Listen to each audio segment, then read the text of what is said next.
الحمد لله رب العالمين والعاقبة للمتقين والصلاة والسلام على رسوله الكريم. أعوذ بالله من الشيطان الرجيم. بسم الله الرحمن الرحيم. لقد كان لكم في رسول الله أسوة حسنة. صدق الله العظيم. محترم حضرات، سیرت رسول اکرم صلی اللہ علیہ وسلم پر یہ سلسلے وار پروگرام چل رہا ہے اور آج اس کا 64واں درس ہے، 64۔ ہم نبی کریم صلی اللہ علیہ وسلم کی بتائی ہوئی اپنی تعریف سے مراد انٹروڈکشن، آپ نے اپنا تعارف کس طریقے سے کروایا ہے اس کے سلسلے میں ہم گفتگو کر رہے ہیں اور آج اس کی یہ آخری کڑی ہے۔ ہم آپ کے سامنے اللہ کے رسول صلی اللہ علیہ وسلم نے 17 باتیں بیان کی تھی اور اس 17 میں ہم 14 آپ کے سامنے کل تک بیان کر چکے ہیں۔ اس کے بعد اللہ کے رسول صلی اللہ علیہ وسلم نے فرمایا، حضرت علی سے یہ روایت ہے، آپ نے فرمایا کہ اطاعت و حقی، اطاعت میری عزت ہے، اطاعت میری عزت ہے۔ یعنی ہم اللہ کی اطاعت کر کے یہ سمجھتے ہیں، اللہ کا رسول کہہ رہے ہیں کہ اس میں بڑی عزت ہے۔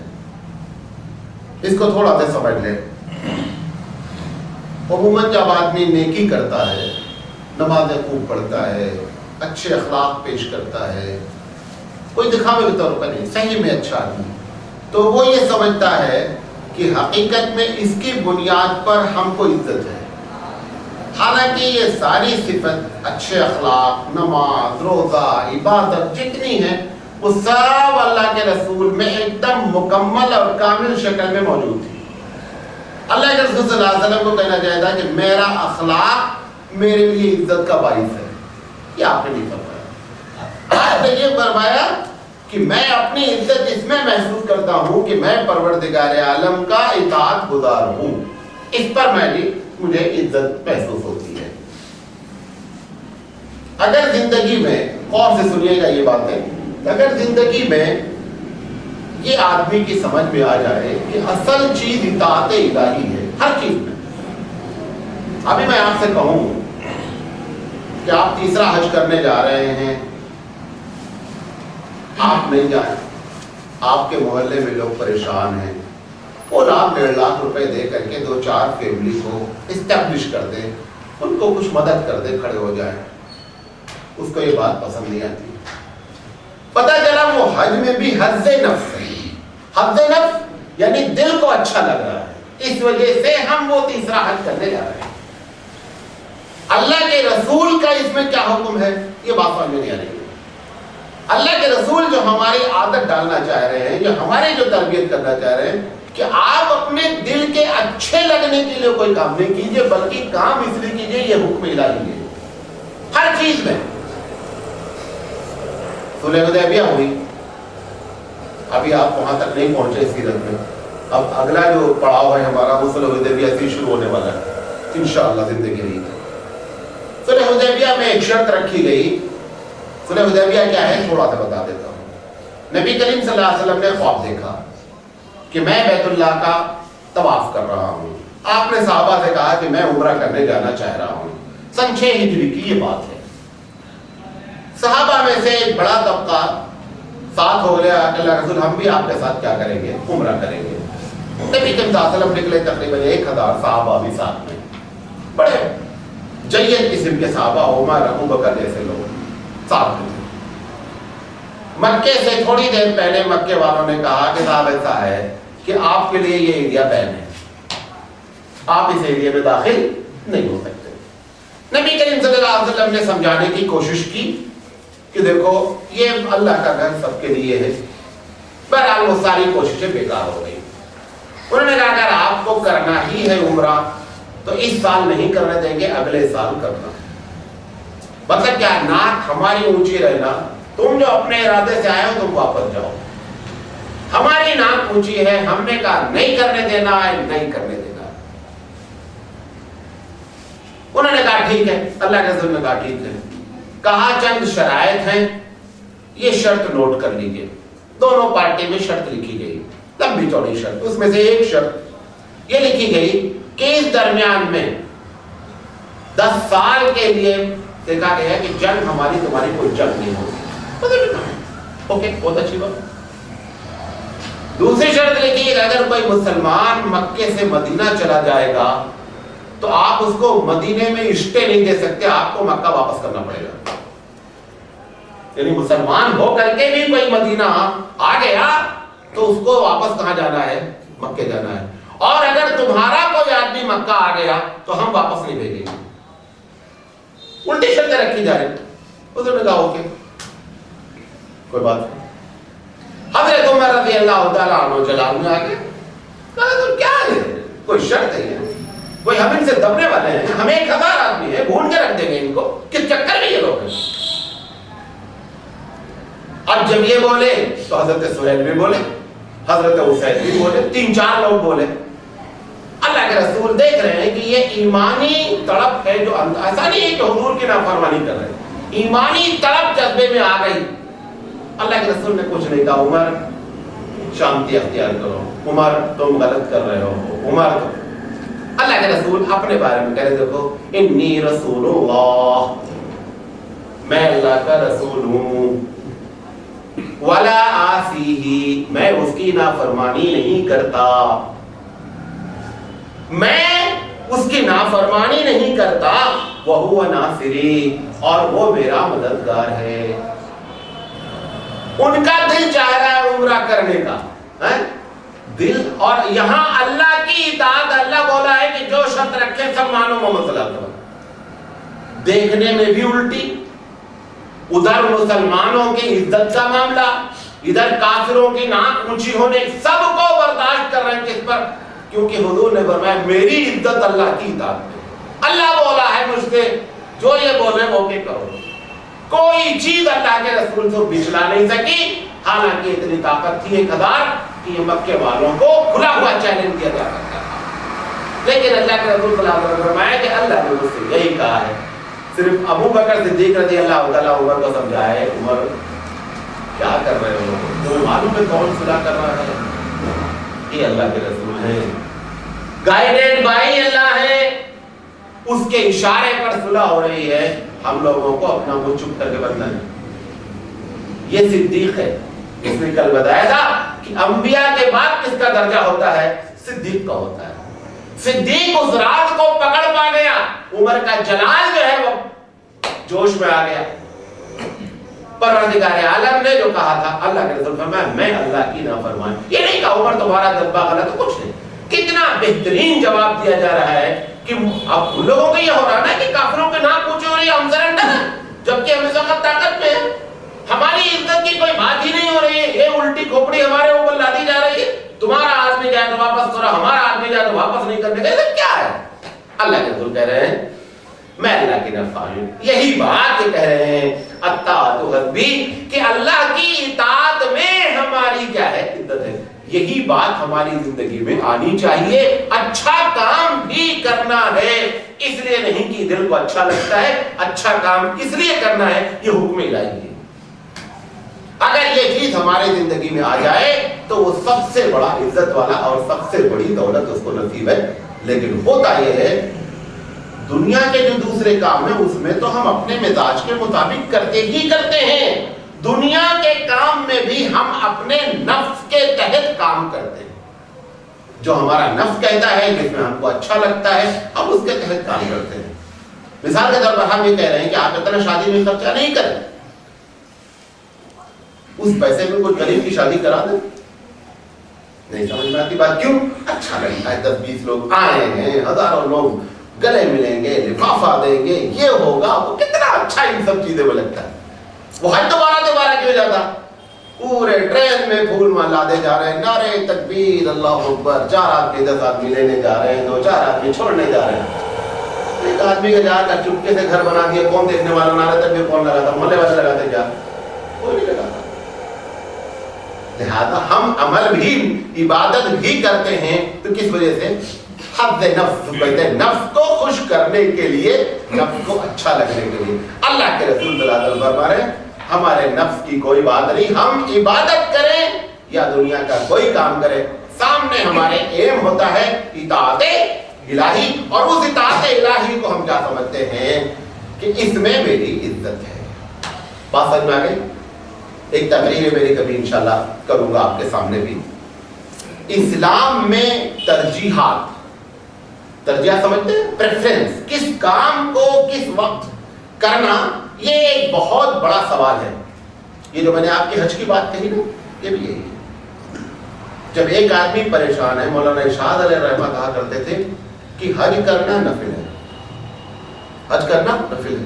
سفر میں اگر نماز چھوڑنے کے چانس ہے کہ نماز چھوٹ جائے گی، نماز فرض ہے، حج کیا ہے؟ نفل ہے. کوئی ضرورت ہے کیا نہیں کی.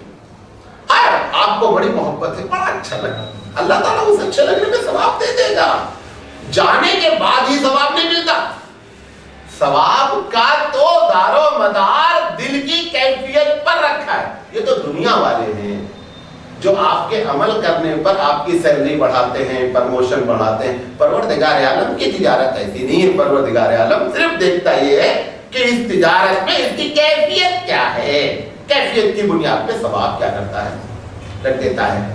لہذا ہمیشہ اس بات کو مد نظر رکھیں، حد سے نفس کے لیے نہیں بلکہ اطاعت الہی کے لیے کام کریں، اور اس میں ہم کو اپنی عزت محسوس ہونی چاہیے. بات سمجھ میں آ گئی؟ آگے چلتے ہیں کیونکہ ختم نہیں ہوگا، ورنہ اور اس پر گفتگو کی جا سکتی. اس کے بعد اللہ کے رسول فرمایا الجہاد و خلقی، جہاد میری طبیعت ہے، جہاد میری خصلت ہے. اب یہ لفظ اتنا خطرناک ہو گیا ہے کہ مولانا سراج صاحب بھی بولتے ہوئے گھبراتے ہیں. آپ تو جو نہیں بول رہے ہیں تو چلو کوئی بات ہی نہیں ہے. یہ جو بہت زور زور سے چیخ چیخ کے بولتا ہے نا، یہ بھی بولتے ہوئے گھبراتا ہے. ایسا دنیا نے ہمارے سامنے کریٹ کر دیا معاملے کو. اچھا، بہت لمبی اس پر گفتگو کی جا سکتی ہے. خود تو ڈر کی وجہ سے نہیں کر رہے، جو اپنی اصل بات ہے بتا رہے ہیں، ڈر کی وجہ سے نہیں کر رہے. پچھلے 50-60 سال سے ہمارے علماء یہی کر رہے ہیں، اس میں ہم بھی شامل ہیں، ہم بھی اسی میں شامل ہیں. آج تک آپ کو جہاد کی حقیقت یا تو غلط بیان کی گئی اور یا بیان ہی نہیں کی گئی. مولانا مودودی علیہ الرحمہ نے ایک کتاب لکھی ہے جہاد فی الاسلام. مولانا مودودی سے اختلاف اپنی جگہ، یہ آپ کو بتا دیں، اس لیے ان کا نام آتے آپ کہیں کیا مولانا مودودی کا نام لے لیا. مولانا مودودی علیہ الرحمہ نے جب یہ کتاب لکھی ہے تو نہ جماعت اسلامی بنی تھی، نہ علماء دیوبند میں سے کسی کا اختلاف مولانا مودودی سے تھا. اس کتاب اس وقت مولانا مودودی علیہ الرحمہ الجمعیت پیپر جو جمعیت العلماء کا پیپر ہے اس کے ایڈیٹر تھے. کتاب کیوں لکھی یہ بتا کیوں رہا ہوں، میں نہیں بول پاؤں گا تقریر میں، آپ وہ کتاب پڑھ لو، معاملہ حل ہوگا. مولانا نے کتاب کیوں لکھی؟ ہندوستان میں ایک تحریک چلی، گاندھی جی کا زمانہ تھا، اس کا تحریک کا نام تھا شدھی تحریک. شدھی تحریک. جس سوامی نے شدھی تحریک کو اٹھایا، اتفاق سے ایک مسلمان کی کھوپڑی گھوم گئی اور اس نے جا کر کے اس کو کیا کر دیا؟ قتل کر دیا. جب قتل کیا تو گاندھی جی ایسا سمجھدار شخص بھی یہ جملہ بول ڈالا کہ مسلمانوں میں جو جہاد کا ہے تصور، اس کی وجہ سے ایسا ہوا. اس قسم سے ایگزیکٹ جملہ نہیں بولے، اسی قسم سے ملتی جلتی بات انہوں نے کہی. دو برادران تھے، محمد علی، انہوں نے ایک تقریر کی دلی میں. مولانا مودودی ایک دم ینگ چیپ، بہت نوجوان، اس مجلس میں تھے. انہوں نے کہا کاش کوئی ایسا عالم ہوتا اس ہندوستان میں جو جہاد کے بارے میں صحیح بتاتا کہ حقیقت میں جہاد کیا ہے. مولانا وہی ابھرتے ہوئے جرنلسٹ تھے، بہت کم عمر تھی، 21 سال عمر تھی. جمعیت میں ایڈیٹوریل لکھتے تھے. مولانا نے کیا کیا، اسی وقت اس محفل میں یہ طے کر لیا کہ جہاد پر قلم اٹھانا ہے، جہاد پر لکھنا شروع کیا. جو لکھتے تھے الجمعیت میں چھاپتے تھے، جو لکھتے تھے الجمعیت میں چھاپتے تھے. سارے ہندوستان کے علماء دیوبند نے خوب سراہا. یہ ایک الگ بات ہے، آج بولتے ہیں مولانا مودودی غلط ہے، وہ ایک الگ مسئلہ ہے، لیکن اس کتاب میں کوئی اختلاف کسی بھی علماء دیوبند کا نہیں ہے۔ آج بھی الجمعیت کے پرانے پرچوں میں اس کتاب کی تعریف کی گئی ہے، اور آپ کو حیرت ہوگی پوری دنیا میں اس وقت اردو لٹریچر میں الجہاد فی الاسلام سے بہتر کوئی کتاب موجود نہیں ہے، لہذا آپ اس کو پڑھ لیں، ساری بات آپ کو معلوم ہو جائے گی۔ ٹھیک ہے، اختلاف رکھتے ہوئے پڑھ لیں گے اس کتاب کو ایک مرتبہ۔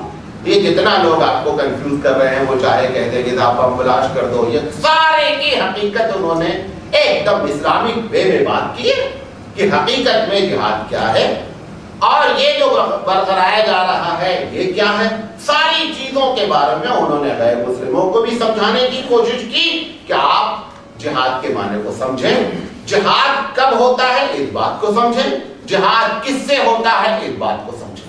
ان تینوں باتوں کا کلیئر میں جواب دیا گیا ہے، مختصر آپ کو ہم بتا دیتے ہیں ڈرتے ہوئے۔ جہاد کا لفظی معنی ہے اسٹرگل، کوشش کرنا۔ کس چیز کی کوشش کرنا؟ اللہ کے دین کو اس دھرتی پر قائم کرنے کی کوشش کرنا۔ اس کے لیے پیسہ لگے تو پیسہ لگاؤ، جان مانگی جائے تو جان لگاؤ، اسی کا نام جہاد ہے۔ اور آپ کے اور ہمارے پیدا ہونے سے پہلے یہ سودا ہو چکا ہے اللہ کے پاس، ان اللہ اشتری من المؤمنین انفسهم واموالهم بان لهم الجنہ۔ اللہ بولتا ہے اے لوگو تمہاری جان اور تمہارا مال ہم آلریڈی خرید چکے ہیں، سودا ہو چکا ہے، سودے سے نہیں پھرو، اور اس سودے کے بدلے میں جنت دے چکے ہیں، لہذا جنت سے سودا ہم کر چکے ہیں۔ یہی دو چیز ہم کو سب سے زیادہ محبوب ہے۔ بعض لوگ اس دنیا میں ایسے ہیں کہ مال کے چکر میں جان گنوا دیتے ہیں، بعض لوگ ایسے ہیں کہ جان بچانے میں مال گنوا دیتے ہیں، یہ دونوں چیزیں موجود ہیں۔ ایک تاجر کا واقعہ ہے، لطیفہ ہے، اللہ عالم کا اندر صحیح ہے۔ ایک سے دشمنی تھی، ریوالور نکالا جا کر اس کے کندھے پہ لگا دیا مارنے کے لیے۔ وہ تاجر تھا، بولا جس کو مارنے جا گئے نا، بولا اچھا بولو کتنے میں بیچو گے؟ وہ اس سے پوچھ رہا جو مارنے گیا ہے کتنے میں بیچو گے؟ وہ بھول گیا مارنے والا، کیونکہ وہ پیسے والا بندہ تھا، اس کو پیسہ چاہیے۔ اس نے وہ بھول گیا کہ ہم اس کو مارنے آئے ہیں، سودا کر لیا کہ ٹھیک ہے ریوالور بیچ لے گا، ریوالور بیچ کے واپس آ گیا۔ تو بعض لوگ مال بیچ کے جان بچاتے ہیں، اور بعض لوگ جان بھی گنوا دیتے ہیں لیکن مال بچا دیتے ہیں، دونوں کہتے ہیں۔ اللہ کے رسول صلی اللہ علیہ وسلم نے دونوں کے بارے میں بڑے کھل کے فیصلے کیے کہ اگر اللہ اور کی بات آ جائے گی تو نہ جان کوئی چیز ہے نہ مال کوئی چیز۔ جنگ احد میں ایک صحابی انگور کھا رہے تھے۔ اچھا کبھی آپ نے سوچا کہ جنگ میں انگور کی کھا رہے تھے؟ بھائی جنگ جگہ یار تلوار چھکا چھک چل رہی ہے، وہاں بیٹھ کے تمہیں انگور کھا رہے ہیں، کیا مطلب ہے؟ ایک بچے نے آ کے سوال کر لیا 2 دن پہلے کہ مولانا ایک جنگ میں ایک صحابی کے بارے میں ہے، جنگ کے وقت بیٹھے کھجور کھا رہے ہیں، یہ کیا چکر ہے؟ یہ تو جنگ چل رہی ہے۔ ایسے جب کراس کوسچن لوگ کرتے ہیں، اس کا مطلب دین کو سمجھنے کی کوشش کر رہے ہیں، اندھے بہرے لنگڑے لولے کی طرح نہیں جا رہے ہیں۔ اچھی چیز ہے یہ۔ اچھا جب انہوں نے سوال کر لیا تو ہم بھی فیوز ہو گئے، کیونکہ اس کے پہلے ہم بھی وہی تھے اندھے بہرے لنگڑے لولے طریقے سے تقریر کر رہے تھے۔ ہم نے کہا انشاءاللہ ہم سوچ کے بتائیں گے، گھبرائیے نہیں۔ ہم نے دعا کی اللہ کیا ہے یہ معاملہ، کہاں ڈھونڈ رہا؟ ہم نے کہا آپ اثر میں آئیے، وہ اثر میں آ گئے۔ ہم نے کہا جواب آ گیا، جواب بھی آ گیا۔ ہم نے کہا کیا ہوتا تھا؟ جنگوں میں کھانے کی اتنی فرصت نہیں ہوتی تھی، لہٰذا ڈرائی فروٹ اور فروٹ ٹائپ چیزیں لوگوں کو ملٹری کو سپلائی کی جاتی تھی۔ اس بنیاد پر وہ انگور کھا رہے تھے، موج مستی کے لیے انگور نہیں کھایا جا رہا تھا۔ یہ میں نے پکڑا کہاں سے؟ ایک دوسری روایت ملی کہ ایک صحابی جنگ کے موقع پر دوسرے صحابی کو دیکھا جو بہت محنت سے لڑ رہے ہیں، تب چور ہے، وہ یخنی لے جا کر کے ان کو پلایا۔ یخنی معلوم کیسے کہتے ہیں؟ نہیں معلوم، یخنی پہ سن لو۔ یہ ہڈی جو ہوتی ہے نا، ہڈی، اس میں گوشت نہیں رہتا، پیر کی ہڈی، بدن کی، اس ہڈی کو پانی میں ڈال کے بوائل کیا جاتا ہے۔ بوائل کرنے کے بعد پوری ہڈی کو چھان لیتے ہیں، وہ جو پانی ہوتا ہے نا، جوس، سوپ جسے آپ کہتے ہیں، آپ یہاں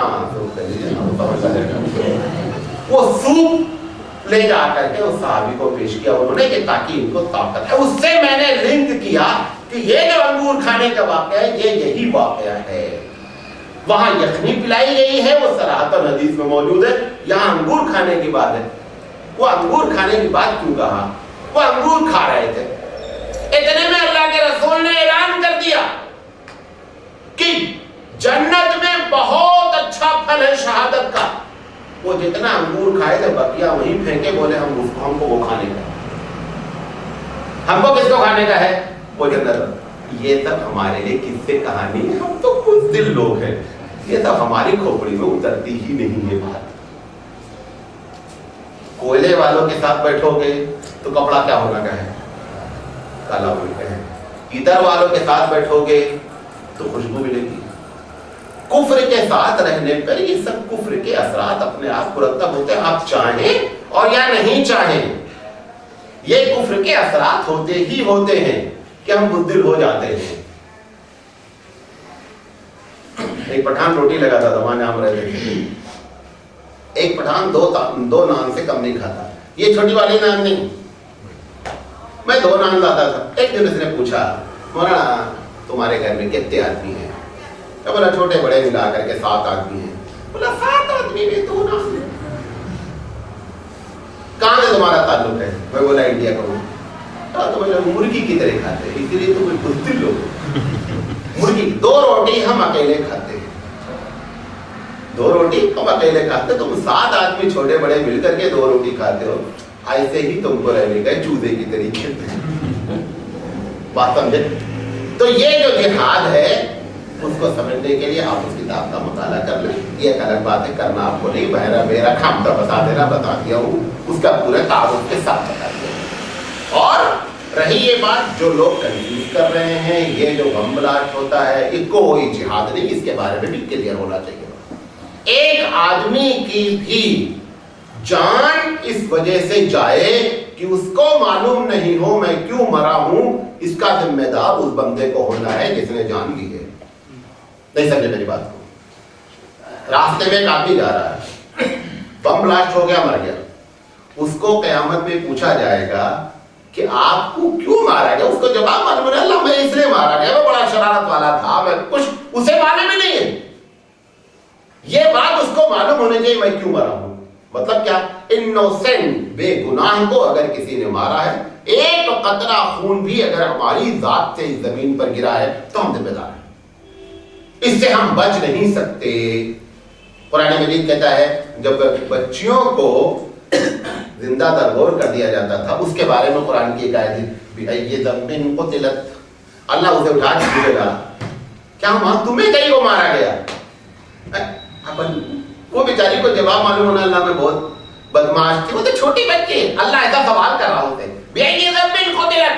تجھے کیوں مار دیا گیا, کیا تو نے جرم کیا تھا؟ ایسے ہی یہ جو لوگ مار رہے ہیں ان کے بارے میں بھی سوال ہونا ہے. نہ یہ جہاد ہے, نہ یہ اسلامی طریقہ ہے, کوئی طریقہ نہیں ہے. ایک آدمی کا بھی جان اگر اس زمین پر اس خون گرا ہے تو اس کے ہم ذمہ دار ہیں. بات سمجھ آ رہی؟ کوئی بھی قرآن مجید نے کہا ہے کہ یہودیوں کے یہاں پالیسی یہ ہے, یہودی کو مارا تو تم نے آدمی مارا. نہیں سمجھے؟ ایک یہودی مار دیا گیا تو ان کے یہاں پالیسی کیا ہے, یہودی مارے تو یقینی بات ہے گناہ کی ہے, آدمی مارے کچھ نہیں. ٹھیک ہے, ہوتا رہتا ہے, وہ اسی لیے مار رہے ہیں. ہمارے یہاں کیا ہے, قتل الناس جميعا, تم نے ایک خون کیا, وہ چاہے مسلمان کا یا غیر مسلم کا, اس سے کوئی بحث نہیں ہے. قتل الناس جميعا, تم نے انسانیت کا قتل کیا, یہ ہماری پالیسی. ان کے یہاں کیا پالیسی ہے, اگر تم نے یہودی کو مارا تو آدمی مارا, انسان کا قتل کیا, اور اگر تم نے بقیہ کسی کو مار دیا چلتا ہے. یہ ہمارا پالیسی. ایک مرڈر بھی اگر ہوا ہے تو ہر حال میں اس مرڈر کا ذمہ دار ہوگا. اور آپ کو معلوم ہے اگر اسلامی حکومت ہو اور قاتل کا پتہ نہیں چلے کہ قتل کس نے کیا ہے, اسلامی حکومت کو ہر حال میں بلڈ منی پے کرنا ہے. بغیر اس کے اس کا چھٹکارا نہیں ہے، کیونکہ تم نے یہ کہا ہے کہ تمہاری جان مال کی ہم حفاظت کریں گے۔ آج کس کی حفاظت ہے؟ شیر کی حفاظت، پرندے کی، سب کی حفاظت۔ انسان کے علاوہ ساروں کی حفاظت کی ذمہ داری لینے والی بڑی بڑی آرگنائزیشن NGOs قائم ہے، اگر نہیں ہے تو انسان کی حفاظت کی بات ہے۔ اسلام نے دونوں باتیں کہی ہیں، اگر آپ نے کسی کی جان بچائی تو آپ نے انسانیت کی جان بچائی، مارا تو آپ نے انسانیت کو مارا۔ لہٰذا اس بات کو بھی کلیئر ہو کر کے رہنا چاہیے، اس زمین پر ایک قطرہ بھی خون اگر گرتا ہے، بے گناہ گرتا ہے، تو اس کے ہم کیا ہے؟ ذمہ دار ہے۔ جس نے اس میں انوالو ہوا ہے، جو آدمی بھی اس میں انوالو ہے، اس کا جواب دینا ہے۔ تیسری چیز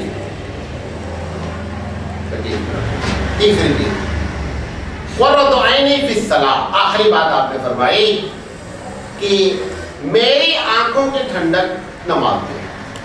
اب اس پر کتنا گفتگو کریں، موٹی موٹی باتیں کریں، کیونکہ جو بات جو چیز ہمارے اندر ہے ہوتا ہے نا، تو آدمی چاہتا ہے کہ مولانا اس ٹاپک پر کم بول لیں۔ ایک جگہ ہم ٹیوشن پڑھاتے تھے مانو بھائی میں، تو ایک دن حدیث پڑھاتے تھے، 4-5 کرتے تھے، تو ہم حدیث کا جو ہم نے نصاب مرتب کیا وہ یہ کہ ان کی تربیت ہو، مطلب جیسے کہ گانا نہیں سننا ہے، نہ اچھے ساری۔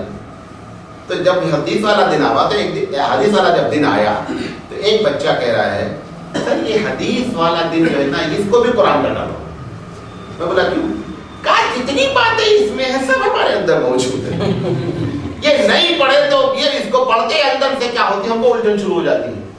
ایسے ہی جب ہم کبھی تقریر کرتے ہیں اور اس تقریر میں ہم انوالو رہتے ہیں تو ہمارا دل چاہتا ہے مولانا اس ٹاپک کو سرسری طور پہ گزر جائے تو اچھا ہے۔ کیوں؟ کیونکہ اس میں ہم انوالو ہیں۔ یقینی بات ہے جو بھی آدمی تقریر کرے گا، اگر آپ تقریر کے سارے پہلو، تو ہر تقریر کو کسی نہ کسی کے خلاف جانے جانا ہے، اور اگر سارے لوگ بولے مولانا بہت اچھی تقریر کے، اس کا مطلب مولانا بہت بڑی بددیانتی کر کے گئے ہیں۔ سب لوگوں کو نہیں بولنا چاہیے تقریر اچھی ہے۔ اب میں سود کے خلاف بولوں گا، ایک بندہ سود کھا رہا ہے، وہ کیسے کہے گا کہ مولانا اچھی تقریر ہے؟ تو اس کا مطلب اگر ہم ایسی باتیں نہیں کر رہے ہیں تو کوئی بھی ایسی بات نہیں کی جس میں معاشرے میں کوئی خرابی کی بات ہو۔ اگر ہم ایسی بات کریں تو ہم کو خود سمجھ لینا چاہیے کہ مولانا غلط جا رہے ہو، لائن چینج کرو۔ کچھ لوگوں کو تقریر خراب لگنی چاہیے، سب کو تقریر اچھی نہیں لگنی چاہیے۔ بات سمجھ آ رہی ہے؟ ایک تھا ہمارے دوست، کیا مولانا میں 27 سال کا یہاں امامت کر رہا ہوں، کوئی لفڑا نہیں ہے۔ ہم نے کہا لفڑا اس وقت ہوتا، ہم نے کہا لفڑا تو اللہ کے رسول سے ہو گیا، جن سے بہتر نہ کوئی کلام کرنے والا، نہ جن سے بہتر کوئی نرم مزاج، ان سے لفڑا ہو گیا، بڑا بڑا ٹنگا ہو گیا۔ کیوں؟ بھائی ایک آدمی پوجا کر رہا ہے پتھر کی، اللہ کے رسول اس کے منہ پہ جا کے بول دیں کہ اس کی پوجا کرتے ہوئے اندھے بہرے گونگے لنگڑے کی، تو کیسے اس سے نہیں پنگا ہوگا؟ پنگا تو نا۔ ہم نے کہا تم نے 27 سال میں حق بات نہیں کہی ہے پنگا ہونے والی، تو وہ کرتے رہے گا۔ جب پنگا جب ہوتا ہے جب یہ بولو یہ غلط یہ صحیح، یہ غلط یہ صحیح، وہاں پہ پنگا شروع ہو جاتا ہے۔ ہماری امامت، ہمارے مساجد، ہمارے مدارس کیوں نہیں بولتے ہیں؟ چلتے بینک متولی ہے، سود کھا رہا ہے، کیسے وہاں پہ جا کر کے تقریر ہم کرتے ہیں کہ صاحب سود حرام ہے، سود کا منیمم گناہ ماں سے زنا کے برابر ہے۔ ایک جگہ ایسا ہم پھنس گئے تقریر میں، ہم کو آپ سے احکام بتا دیا متولی صاحب سود کھاتے، لیکن مولانا کیسے بولنے کا، پچھلے 5 سال سے کوئی بولا نہیں تھے۔ ہم نے کہا ہم بولیں گے، ہم کو نہ اس سے پیسہ لینے کا ہے اور نہ چندہ لینے کا ہے، ہم بولیں گے، لیکن ہم بہت اچھے انداز میں بولے تھے۔ قاری طیب علیہ الرحمٰ نے ایک تقریر کی تھی، ویسی تقریر کریں گے۔ قاری طیب علیہ الرحمٰ پونا آئے، بریل میں انہوں نے کیا کر دیا، تقریر نہیں ہوگی، بین ہو گئے۔ پولیس کمشنر صاحب تقریر نہیں ہو سکتی، انہوں نے کہا کم سے کم یہ تو اعلان کرنے دو کہ تقریر نہیں ہوگی۔ کہاں یہ آپ کر سکتے؟ کھڑے ہوئے کب ہے دیکھو ایسا ہے، بین ہے، تقریر نہیں ہو سکتی۔ وہ تقریر کرنی کیا تھی؟ اگر میں یہ کہوں کہ صاحب سجدہ کرنا ناجائز ہے قبر پہ، تو یہ ہم بول نہیں سکتے کیونکہ یہ ناجائز ہے، وہ بولنا منع ہے کمیشن کی طرف سے۔ ایسے کر کے 30 منٹ بولے، جتنی باتیں بولنی تھی سب بولے، اور ہر جملے کے بعد بولنے کا کمیشن کی طرف سے منع۔ اب کمشنر سوچے کہ اب تقریر ختم کریں. کہا جو کچھ تقریر نہیں کر رہا، یہ بتا رہا ہوں، یہ منع ہے کمشنر طرف سے بولنا نہیں ہے. وہ تقریر میں نے سن رکھی تھی. ہم نے کہا میں بھی تقریر کروں گا سود پر. ہم نے کہا دیکھو ایسا ہے کہ سود پر اب امام مسجدوں میں لوگ بول ہی نہیں سکتے ہیں، اور سود پر کیسے بولا جائے، حالانکہ سود اتنا بڑا گناہ ہے جس میں ساری باتیں بیان کی. یہ بولتے رہے کہ آج کل لوگ سود پر بولتے نہیں ہیں، ساری باتیں تقریر کی. ہم نے کہا یہ معاملہ ہے، اگر ہمارے ممبر صحیح ہو جائیں، سارے مسئلے مسلمانوں کے اپنے آپ سے بھی جائیں. اللہ کے رسول صلی اللہ علیہ وسلم اور اللہ کی تعلیم سے اتنا بہترین سسٹم اس امت کے لیے قائم کیا گیا تھا. ہفتے میں 1 ڈوز کافی تھا 40 منٹ کا. آج کیا ہے، تقریریں خوب ہو رہی ہیں لیکن اس کا کوئی تعلق ہماری زندگی سے نہیں ہے. زندگی سے ریلیٹڈ تقریر ہو تو معاملہ بن جائے گا. نماز کے بارے میں بات کر لیں، اپنی بات ختم کریں. آپ چاہ رہے ہو کہ مولانا بھول گئے نماز کے بارے میں، اچھا بھولا نہیں، بات کروں گا. قرۃ عینی، نماز کے بارے میں اللہ کا فرمان ہے میری آنکھوں کی ٹھنڈک نماز ہے. آنکھوں کی ٹھنڈک محاورہ ہے، اردو میں بھی قرۃ عینی، عربی میں بھی. آنکھوں کی ٹھنڈک سے مراد سکون ہے. اللہ کے رسول صلی اللہ علیہ وسلم نماز کی کیفیت سمجھ لیں، پوری زندگی میں جان بوجھ کر آپ نے ایک نماز بھی نہیں چھوڑی ہے. دشمنوں کی وجہ سے بعض روایتوں میں 4 نماز، بعض روایتوں میں 3 نماز، بعد میں 4 بھی مان لیں تو 4 نماز دشمنوں کی وجہ سے چھوٹی ہے، اور 1 نماز پوری زندگی میں چھوٹی ہے سونے کی وجہ سے. کتنی نماز؟ 1 نماز. وہ تو ہم کب کا چھوڑ چکے ہیں. وہ 1 نماز سونے کی وجہ سے تو ہم جس دن پیدا ہو اسی دن سے چھوڑتے چلے ہی آ رہے ہیں. نماز کے بارے میں یہ بات سمجھتے ہیں کہ جتنا مسئلہ بھی آپ پوچھنا چاہیں پوچھ لیں، نماز نہیں چھوڑ سکتے. مولانا یہ پرابلم ہے، نماز نہیں چھوڑ سکتے. مولانا کپڑا میرے پاس نہیں ہے، نماز نہیں چھوڑ سکتے. ننگے ہو کر پڑھنے کا، نماز پڑھنے کا ہے. مولانا کپڑا پاک ناپاک ہو گیا، پانی نہیں ہے، نماز پڑھنے کا ہے. مولانا سفر میں ہے، نماز پڑھنا ہے. نماز سے کوئی ایکسپشنل معاملہ ہے ہی نہیں. اور اس بات کو اللہ کے رسول اپنے صحابہ کو اتنا سمجھا لے گئے تھے، اور اللہ کے رسول کی بات ان کے دل میں ایسی اتر گئی تھی کہ کسی ایک صحابی کا واقعہ ایسا نہیں ہے کہ جس صحابی نے جان بوجھ کر نماز چھوڑی ہو. قرآن مجید نے منافقین کے نماز کے بارے میں کہا کہ یہ بھی نماز پڑھنے آتے ہیں لیکن کاہلی سے نماز پڑھتے ہیں. وہ بھی اللہ نے مارک نہیں کیا قرآن میں کہ منافق نماز نہیں پڑھتا. حضور کے زمانے میں منافق بھی نماز نہیں چھوڑتا تھا. یعنی منافق کے بارے میں اللہ نے کمنٹ کیا کیا کہ نماز پڑھتے ہیں لیکن کاہلی سے پڑھتے ہیں، لیزینس ہو کر کے پڑھتے ہیں. یہ قرآن میں بھی ذکر نہیں کیا کہ منافق نماز نہیں پڑھتا. ہمارا درجہ وہاں سے نیچے گیا ہے، اس منافق سے بھی نیچے درجہ گیا ہے جب ہم نماز چھوڑتے ہیں. اللہ کے رسول صلی اللہ علیہ وسلم نے فرمایا نماز کفر اور اسلام کے درمیان میں خط کی، مطلب نماز پڑھنے والا مسلمان، نماز نہیں پڑھنے والا کافر. امام شافعی رحمۃ اللہ علیہ کہتے ہیں نماز اگر جان بوجھ کر چھوڑا قتل کرو. کیوں؟ جیسے ہی بندہ کافر ہوتا ہے ویسے مرتد ہوتا، اور مرتد کی سزا کیا ہے؟ قتل. امام شافعی کا فتویٰ اگر چالو ہو گیا تو کل صبح فجر میں 90% صاف، کون بھی نہیں بچے. امام احمد بن حنبل رحمۃ اللہ علیہ کی بھی یہی رائے ہے کہ قتل کر دینا چاہیے اگر نماز جان بوجھ کر چھوڑا ہے. امام مالک کا بھی ایک قول یہی ہے کہ قتل کر دینا چاہیے اگر جان بوجھ کر نماز چھوڑا ہے. امام حنیفہ رحمۃ اللہ علیہ کہتے ہیں کہ کافر کا کام کیا ہے، کافر نہیں ہوا ہے.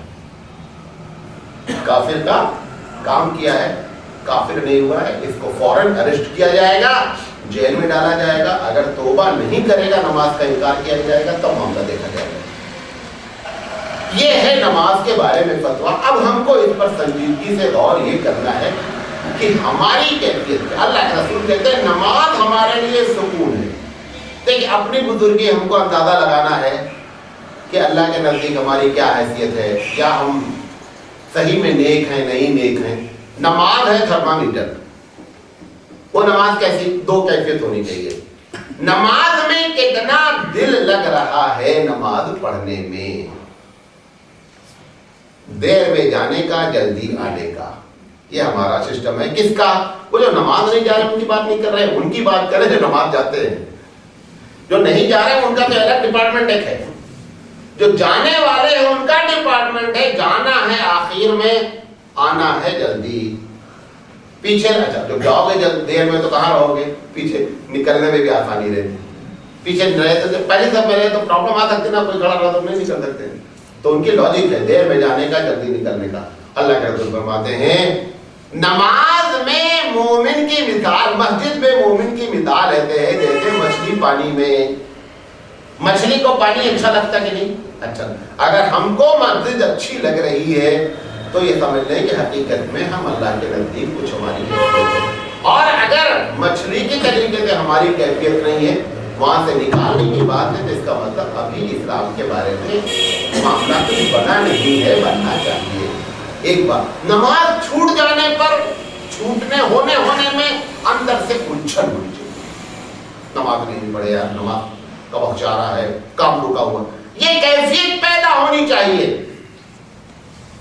یہ کیفیت نہیں پیدا ہو رہی ہے نماز کا وقت، اور ٹھیک ہے پڑھ لیں گے یار، عورتیں خاص کر ٹال نہیں ہے، آخر وقت میں نماز پڑھ رہی ہیں۔ اگر وہی کیفیت ہماری ہے اور چھوٹ بھی جا رہی کوئی، اس کا مطلب بس نماز پڑھ رہے ہیں، اس نماز سے کوئی تعلق نہیں۔ اللہ ایسی نماز کو قبول کر لے تو سمجھ جاؤ بڑی بات ہے، ورنہ ہماری کیفیت خود یہی ہے کہ ہم اگر نماز کا نمبر دیں تو ہم اپنے آپ کو فیل کر لیں گے۔ ایمانداری سے بتاؤ، 5-4 رکعت نماز پڑھتے ہیں، بہت اچھا امام رہا، فجر کو چھوڑ کر کے تو 7 منٹ میں پڑھاتا ہے، وہ امام صاحب جو نماز پڑھاتے ہیں خوب اچھا رکوع کرتے ہیں، وہ امام صاحب جب اکیلے نماز پڑھتے تھا کتنی پریکٹس ان کی فاسٹ پڑھنے کی۔ اللہ کے رسول کہتے ہیں جب جماعت کرو تو ہلکی نماز پڑھو، جب جماعت کرنے جائے تو پیچھے والوں کو ستا کے مارنے کا۔ سب کام اللہ کے رسول کے خلاف کرنے کی پوری پلاننگ ہے ہماری۔ جب اکیلے پڑھو تو خوب اطمینان سے نماز پڑھو، تب پڑھنے کا ایسا پڑھنے کا ہے کہ کیا بتانے کا۔ یہ ساری کیفیت ہماری نماز کی موجود ہے۔ تو سب سے پہلے نماز کو درست پڑھیں، کوشش کریں نماز زندگی میں نہیں چھوڑیں، اور اس کا ایک ہی طریقہ ہے، ایک مرتبہ اپنے رب کے سامنے بیٹھ کر توبہ کر لیں، اللہ آج تک جو کچھ ہوا معاف کر دے، اب آج کے بعد ہونا کر کے نماز نہیں چھوڑیں گے، بس یہ طے کر لیں، ایک ہی مرتبہ طے کرنے کا ہے۔ اور انشاءاللہ اگر آپ نے اور ہم نے اس نیت سے نماز پکڑ لی تو اللہ نے چاہا تو آپ کی ساری مدد ہوگی۔ ہمارے بڑے والد صاحب کہا کرتے تھے کہ کوئی نمازی بتاؤ جو بھوکا ہو، کوئی نمازی بتاؤ جو بھوکا ہو۔ کہتے تھے کوئی دنیا میں نمازی بھوکا نہیں رہتا ہے، یہ میرا چیلنج ہے۔